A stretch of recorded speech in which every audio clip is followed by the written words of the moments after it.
Aujourd'hui, on va parler de deux sujets qui m'intéressent beaucoup, la gauche et l'argent. C'est David Guiraud, qui est un député de la France Insoumise, qui essaye, il essaie de parler d'argent, d'économie, tout ça. Alors c'est compliqué, hein, on sait que la France Insoumise, niveau intelligence, niveau connaissance économique, etc., c'est très très très compliqué. Hein, ils ont arrêté l'école en sixième, cinquième. C'est très très très compliqué pour les députés de la France Insoumise. On se souvient que David Guiraud, il a du mal à compter le nombre de zéros dans un milliard et qu'il est devenu communiste grâce à One Piece. Un manga de pirates capitalistes qui parcourt le monde en quête d'argent. Et ça rend très très communiste One Piece. Et du coup, David aujourd'hui, il nous dit: alors, quelqu'un a des nouvelles de ceux qui veulent la retraite par capitalisation? Durant les grandes tempêtes, rien de plus fiable et de plus solide que notre retraite par répartition. Vive la sécurité sociale! Et David nous montre l'évolution du CAC 40 sur 24 heures. Il nous montre que ça a chuté de 4% en un jour. Parce que, à cause des frais de douane de Trump, l'économie est un peu chamboulée. Et David nous montre que, regardez ce qui s'est passé en 24 heures. Donc évidemment, la retraite par capitalisation sur 50 ans n'est pas fiable.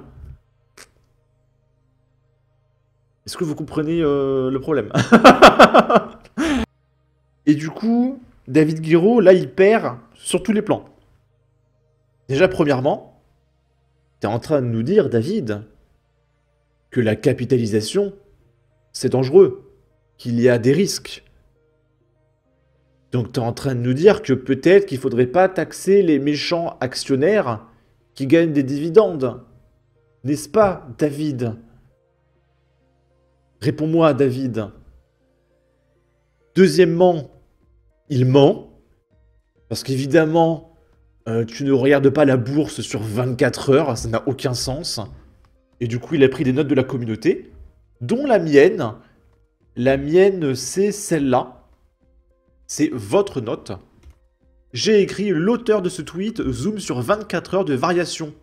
En réalité, en dézoomant sur 5 ans, le CAC 40 a vu sa valeur augmenter de 53%.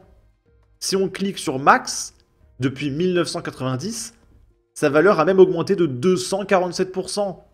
Vérifiable en tapant CAC 40 sur Google. J'ai mis le lien. Sinon, voici des screenshots. Et il y a deux personnes qui ont partagé des screenshots de la bourse sur 5 ans et depuis 1990. Et donc, ce que nous montre David, c'est le petit pouit qui est à la fin. Alors oui, c'est violent. Mais attendez un petit peu. L'économie, elle est chamboulée, il va se passer des choses. Ça va évoluer en bien ou en mal. Mais tu peux pas spéculer sur 24 heures, David. Là, on voit que sur 5 ans, c'est quand même à la hausse. Hein? Et là, sur 40 ans, le petit Pouic, il est là-bas, là. Pouic! Et du coup, à cause du petit Pouic qui est là-bas... non, c'est trop dangereux. Alors oui, c'est dangereux la capitalisation. Mais si tu veux, David, sois un peu sérieux quand même. Tu veux, t'es payé 24 000 € par mois grâce à mes impôts. Donc essaie d'avoir un quotient intellectuel qui dépasse les 2, s'il te plaît. S'il te plaît, voilà. Et du coup, il se fait beaucoup critiquer à cause de son intelligence. Nicolas qui paye, qui nous dit: aujourd'hui, David apprend ce qu'est un pourcentage.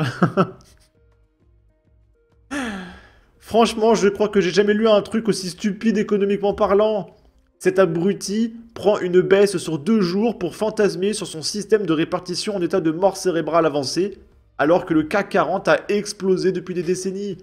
En gros, pour faire simple, si un jour de tempête s'abat sur votre maison et détruit votre véranda, cet ignare vous dira: alors, vous voyez, je vous l'avais dit qu'il fallait pas habiter dans une maison. Bon, après, qu'attendre d'intelligent de la part d'un député de la France Insoumise? La retraite par capitalisation sur 40 ans et pas sur 8 heures. Tu veux qu'on en parle ou il y a besoin de tes doigts pour compter? Et là, c'est le Dow Jones sur 40 ans, je suppose. qui a augmenté de 3000%. Ça veut dire que si tu avais mis 1000 euros en 1990, aujourd'hui, tu aurais 30 000 euros. D'ailleurs, j'ai vu un mème qui m'a beaucoup fait rire. Je vais vous le montrer. Hop, copier l'image. Hop. C'est ceci. C'est Serfia qui avait partagé. En 2005, investir 1000 euros dans ces entreprises aujourd'hui incontournables aurait pu vous rapporter gros. Et donc, qui sait, hein, si jamais certains d'entre vous construisent une DeLorean et voyagent dans le temps, plutôt que d'acheter l'almanach des sports, investissez dans Netflix ou Nvidia, parce que 1000 euros en 2005, vous aurez rapporté 600 000 euros grâce à Netflix, 500 000 euros grâce à Nvidia, 163 000 euros grâce à Apple, 100 000 euros grâce à Amazon. Et il y a un mec qui a posté un screenshot de One Piece avec Loki qui dit « Je ne suis pas né à la bonne époque ». Ça m'a fait mourir de rire. Donc voilà, si vous remontez dans le temps, mettez tout sur Netflix. Je pensais pas que Netflix avait encore plus explosé qu'Nvidia, mais mettez tout sur Netflix. Vraiment, c'est n'importe quoi. Ensuite, là, c'est Nicolas qui paye, qui réagit à ces news. 600 000 fois plus gros que notre Soleil, ce que l'on sait du gigantesque trou noir repéré par les scientifiques. Et Nicolas qui paye nous dit « Ah, c'est donc là que partent mes impôts !»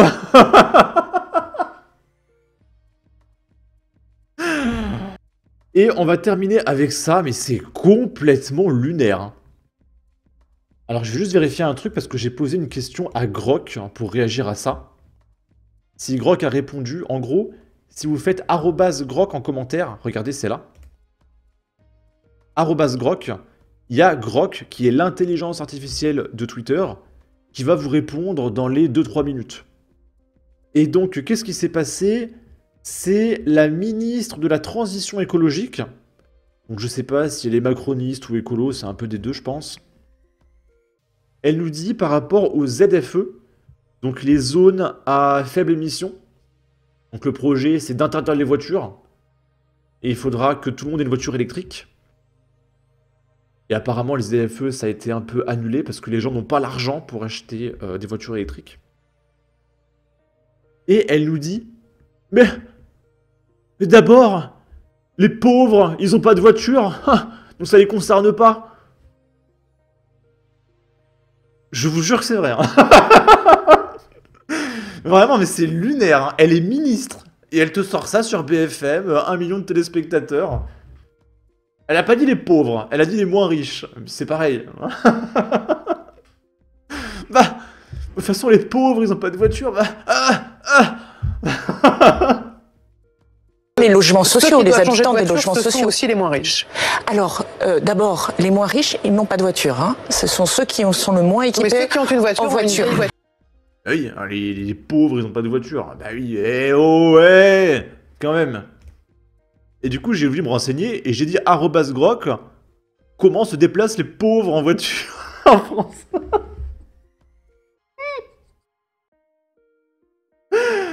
Oh, c'est trop. Les pauvres en France se déplacent souvent via les transports publics, le vélo ou à pied, surtout dans les villes avec des zones à faible émission, ZFE. Ces zones limitent les vieux véhicules polluants, impactant plus les ménages modestes. Bah oui, comme par exemple ma compagne, qui a une voiture qui respecte pas les critères. Bon, dans ma ville, il n'y a pas encore les ZFE, mais elle s'inquiète, parce que le jour où il y aura les ZFE dans ma ville, si jamais ça arrive, eh bien ces voitures, c'est poubelle, en fait. Mais bon, de toute façon, ma femme, elle est pauvre. Hein, elle n'a pas de voiture, ma femme, on s'en fout des pauvres. Jusqu'en décembre 2024, la prime à la conversion aidait à acheter des véhicules propres, mais elle est suspendue. En 2025, certaines villes comme Marseille ont assoupli les règles, facilitant l'accès aux voitures anciennes temporairement. Donc voilà, bah écoutez, en commentaire, n'hésitez pas à nous dire si vous êtes pauvre, est-ce que vous avez des voitures? Elle est débile, cette cruche. La France, ce n'est pas le microcosme parisien. Il faut arrêter de nous emmerder avec des mesures écologiques qui tuent. Mais vous vivez sur quelle planète? Bientôt, en Macronie, on infligera une amende à des pauvres qui possèdent encore une voiture. Tiens, encore une idée à soumettre à Agnès. Elle transpire le mépris de classe par tous les pores de sa peau.